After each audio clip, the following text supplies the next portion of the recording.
Hello everyone. So basically what I'm gonna do today is going to remove the catalytic converter from the headers of Kawasaki Z900 model 2018, and I look through the many videos that I can find on YouTube with getting some idea how to remove it, which tools I will need.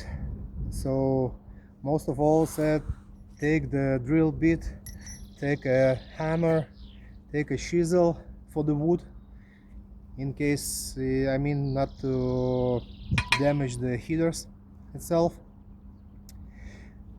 But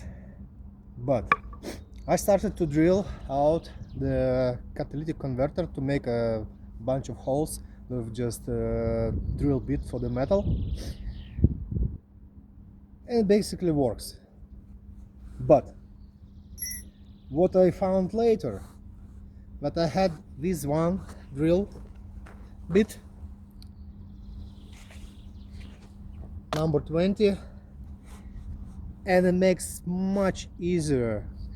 I think I spent like maximum 10 minutes to remove the whole catalytic converter. So that was the first part. I started to drill a lot of holes, you see, and I thought I will just try to remove it with the pliers, but it doesn't work. So after drilling a lot of holes in a catalytic converter, I started to smash it with the hammer and with chisel. But of course there was a lot of particles left on the walls of the headers. I kinda remove it, this first part, and of course we head into second part of the catalytic converter, because in Kawasaki Z900, as you know, there is two pieces of this. Basically it's almost the length like this. So you have one and second. And I decided to go with this drill bit. What can I say? This is the problem solver. You just try to drill and move it around the headers, and it removes completely all the catalytic converter from the walls of the headers. So I don't know if you can see, but I will show you a little bit closer. So here we are. Basically what I did is doing like that.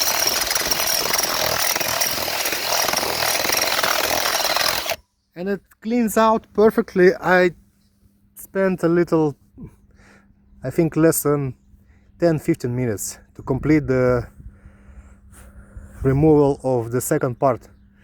Altogether it took me maybe half an hour. So yeah, it's some kind of life hack, because I see a lot of people commenting that prepared for a couple of hours, that it's boring, take a mask, etc, etc. I'm here around, good weather, no mask, 15 minutes, 30 minutes in total, and here we are, completed. Second part is to test how it will sound on my Z900 with the Scorpion slip-on installed. So yeah, see you later.